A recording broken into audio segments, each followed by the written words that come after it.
بسم اللہ الرحمن الرحیم۔ دوستو آپ دیکھ رہے ہیں 24 سعودی نیوز۔ آج کے تازہ ترین سعودی نیوز کے ساتھ میں حاضر ہوں۔ دوستو سب سے پہلے بات کریں گے آج سے غیر مجاز گاڑیوں کا مشاعر مقدسہ میں آج سے داخلہ ممنوع ہوگا، اس ٹاپک پر بات کریں گے۔ اس کے علاوہ ایمبیسی آف پاکستان کے چھٹیاں کب سے شروع ہوں گے اور کب تک جاری رہیں گے، اور اس کے علاوہ بات کریں گے دوستو حج کے تیاریوں کے حوالے سے، اور لاسٹ میں بارڈر نمبر کے اقامہ مؤقتہ کے حوالے سے بات کریں گے۔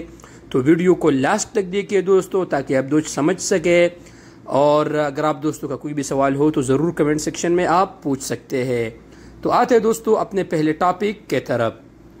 دوستو جیسا کہ آپ کو پتہ ہے کہ مکۃ المکرمہ اور مدینہ المنورہ مشاعر مقدسہ میں غیر مجاز گاڑیاں جن کے پاس تصریح نہیں ہے، یعنی آؤٹ سائڈ سے وہ آتے اور حرم کے حدود میں داخل ہوتے ہیں، تو آج سے ان گاڑیوں پر پابندی لگایا گیا ہے۔ مکہ مکرمہ گورنریٹ نے کہا ہے کہ گاڑیوں اور موٹر سائیکلوں کو مکہ مکرمہ اور مشاعر مقدسہ میں چلانے کے لیے خصوصی اجازت نامہ لینا ضروری ہے۔ اگر آپ کے پاس اجازت نامہ نہیں ہے تو پھر آپ کو جرمانہ کیا جائے گا اور آپ کا گاڑی بھی پکڑا جائے گا۔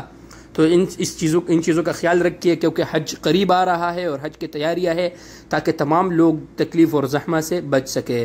اب آتے ہیں دوستو اپنے دوسرے ٹاپک کی طرف۔ ایمبیسی آف پاکستان 3 جون سے 8 جون تک بند ہوگی۔ عید الاضحیٰ کی چھٹیاں ہوگی 3 جون سے لے کر 8 جون تک ایمبیسی آف پاکستان بند رہیں گے، تو آپ لوگ وہاں پر جانے کی کوشش مت کریں 3 سے 8 جون تک۔ ایسا نہ ہو کہ پھر آپ کے پیسے بھی لگیں گے اور آپ کو تکلیف سے آپ دوچار ہوں گے۔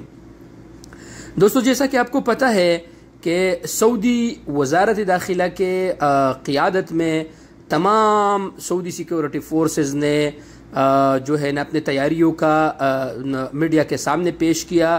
مشاہدہ من جاہزی قوات امن الحج تجسد الکامل والاستعداد لخدمات الحج۔ تمام سیکیورٹی فورسز نے سعودی وزارت داخلہ کے سامنے اپنے طاقت کا مظاہرہ کیا، جو امن الحج کے نام سے جو میڈیا کے سامنے پیش کیا گیا۔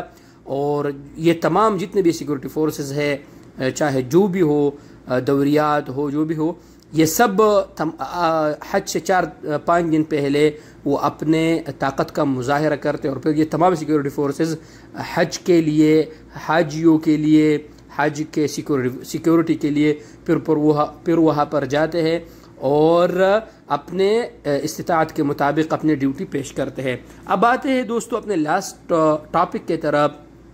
دوستوں نے مجھ سے سوالات کیے تھے کہ عمیر بھائی جن کے بارڈر نمبر پر حروب ہے، مجھ سے فلاں ایجنٹ اتنے پیسوں کے ڈیمانڈ کرتے ہیں، کیا میرا اقامہ نمبر نکلے گا کہ نہیں؟ تو نہیں نکلے گا دوستو۔ جب تک آپ کے بارڈر نمبر پر حروب ہے تو آپ کا اقامہ نمبر نہیں نکلے گا، ٹھیک ہے نا دوستو۔ بارڈر نمبر کے حروب والوں کا اقامہ نمبر، اقامہ مؤقتہ جس کو کہتے ہیں، اس کا اقامہ نمبر نہیں نکلتا۔ اس کا وجہ یہ ہے کہ وہاں پر سسٹم میں اس کا حروب ہوتا ہے، اس وجہ سے اقامہ نمبر نہیں نکلتا ہے، تو کسی ایجنٹ کو پیسے دینے کی ضرورت نہیں ہے۔ انشاءاللہ بہت سے دوستوں نے سے میں نے سنا ہے کہ عید سے بعد انشاءاللہ جولائی یا جولائی کے اول یا اینڈ میں انشاءاللہ رقم الحدود والوں کے لیے بھی کوئی نہ کوئی نظام آ رہا ہے، تو آپ لوگ کوشش کریں کہ کسی کو پیسے دینے کی ضرورت نہیں ہے۔ سائق خاص اور بڑے مہینے والوں کے لیے کام سٹارٹ ہے، آپ لوگ اپنا نقل کفالت کر سکتے ہیں۔ حروب ان کا ختم ہو رہا ہے، جو پرانے حروب ہے، نئے حروب سے بچیے کیونکہ نئے حروب ختم نہیں ہوں گے۔ تو یہ تھا دوستو آج کا سعودی نامہ جو آپ دوستوں کے ساتھ میں نے شیئر کیا۔ امید ہے کہ آپ دوستوں کو ویڈیو پسند آیا ہوگا۔ انشاءاللہ ڈیلی ہم اس سلسلے کو برقرار رکھیں گے۔ اگر آپ دوستوں کا کوئی بھی سوالات ہو تو کمنٹ سیکشن میں آپ ضرور پوچھ سکتے ہیں۔ شکریہ، مجھے اپنے